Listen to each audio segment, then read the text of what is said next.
Saméar. Alors cette semaine, on va essayer de parler un petit peu de Parashat Miketz et de Hanouka. Donc il y a un passage dans la Parasha où donc les frères de Yosef repartent d'Égypte après avoir acheté à Yosef de la nourriture, du blé, des céréales. Et donc ils s'arrêtent dans un hôtel ou dans une auberge. Et ils ouvrent il y a un des frères qui ouvre son sac et il retrouve l'argent. L'argent avec lequel il était censé avoir payé ce qu'il a acheté là-bas, en Égypte. Et il retrouve donc tout l'argent à l'intérieur de son sac. Il ne savait pas bien sûr que c'était Yosef qui avait demandé à ses serviteurs de remettre l'argent en place. Mais lui, donc, il ouvre le sac et il voit donc tout l'argent. Et qu'est-ce qu'il y a écrit? Vayomer el echav, ushav kaspi, vegam hine be'am tarti, vayetze libam, vayecheredu, ish el achiv lemor, mazot asa Elohim lanu.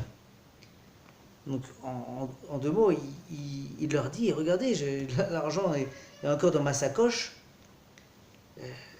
Ils ont commencé à avoir très peur. Alors, certains commentent en disant qu'ils ont eu très peur parce que, juste avant, ils ont dû laisser en gage, entre guillemets, leur frère Shimon, en attendant de revenir avec leur frère Binyamin. Parce qu'il leur a demandé de revenir avec leur frère Binyamin pour prouver que ce n'étaient pas des espions. Donc ils avaient laissé Shimon. Et là, ils ouvrent la sacoche et ils voient à l'intérieur l'argent. Et ils se sont dit, dans un premier temps, ils se sont dit, mais ça se trouve, en fait, il a payé Binyamin, il a payé Shimon. Donc en fait, peut-être que c'est devenu un esclave à vie pour lui. En fait, c'est l'argent de la transaction. Donc, bon, je ne sais pas si tout le monde est d'accord avec ça, mais c'est un des commentaires. Mais surtout, ce qui est intéressant, c'est ce qui est écrit. Et qu'est-ce qu'ils se disent? Mazot asa Elohim lanu. Qu'est-ce que Dieu nous a fait là? Qu'est-ce que Dieu nous a fait là? C'est quand même intéressant comme réflexion. Mettons-nous 2 minutes à leur place. On trouve une somme d'argent par terre, on retrouve de l'argent dans notre poche, dans notre porte-monnaie après avoir fait quelque chose. Bon, là, en général, soit on se dit ah super, j'ai trouvé de l'argent par terre, ou on dit ah il m'a pas encaissé, je vais aller rembourser. Bon, on a des réflexions naturelles de base comme ça. Eux non, mazot asa Elohim lanu. Qu'est-ce que Dieu nous a fait là? Tout de suite, la première réflexion, c'est de se dire ça c'est Dieu qui nous a fait quelque chose. Ça veut dire qu'en fait, ils savaient que tout dans la vie, tout dans leur vie était dirigé, était mené par Akadosh Baruch Hu. Donc, tout de suite, ils se sont dit mazot asa Elohim lanu. Qu'est-ce que Dieu nous a fait là? Et bien sûr, ça vous savez que tout le Sefer Bereshit, tout ce livre de Bereshit, c'est un Sefer, c'est un livre qui n'est pas là pour raconter des histoires. C'est surtout à travers la façon de vivre de nos pères, c'est une façon pour nous d'apprendre à vivre. Donc nous-mêmes, quand on a des événements comme ça qui nous arrivent, on doit se dire mazot asa Elohim lanu. Qu'est-ce que Dieu nous a fait là? Et encore plus de nos jours, où on peut se dire, par exemple, après que combien de nos ancêtres ont essayé de revenir en Eretz Israël, et que nous, on a mérité ça de notre génération, on doit se dire mazot asa Elohim lanu. Qu'est-ce que Dieu nous a, pourquoi Dieu nous a fait ça? Pourquoi Dieu nous a donné ce mérite de revenir en terre d'Israël? Qu'est-ce qu'il attend de nous? Qu'est-ce qu'il veut de nous?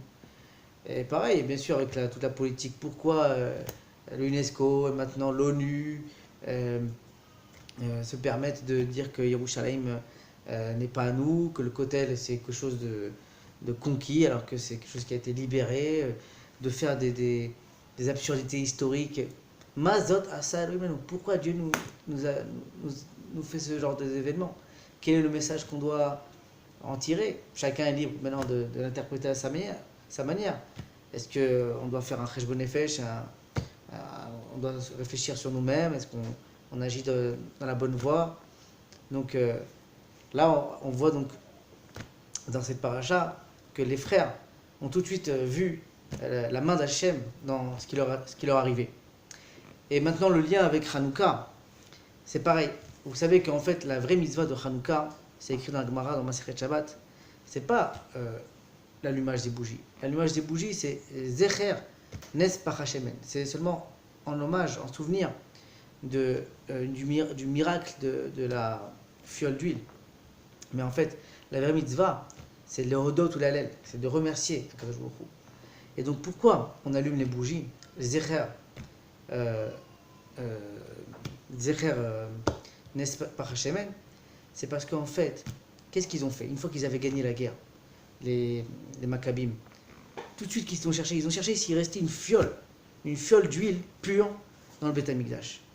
Parce qu'en fait, eux, leur but, c'était pas de gagner pour gagner. Leur but, c'était de gagner pour resservir comme il faut Kadosh Baruch Hu, Beth Amikdash, pour vite reprendre le service comme avant. Donc, quand ils retrouvent une fiole d'huile, tout de suite, ils allument. Et c'est ça, en fait. Nous, quand on est en Israël, c'est pourquoi? C'est pour faire les mitzvot d'Eretz Israël. Quand on est à Yerushalayim, c'est pour respecter Yerushalayim, pour prier pour que vite le Beth Amikdash revienne. Quand il y a le Kotel, on doit respecter le Kotel comme il faut. C'est pour ça que si on ne respecte pas le Kotel, il ne faut pas s'étonner qu'après les nations du monde disent que le Kotel n'est pas à nous. Forcément qu'il y a un lien à ça. Mazot asa Elohim anu. Qu'est-ce que Dieu vient nous faire là? Voilà, on a essayé de faire un petit lien entre Miketz et Hanouka. Donc je vous souhaite maintenant que des bonnes fêtes. Et bien sûr, Shabbat Shalom aussi. Et Chodesh Tov.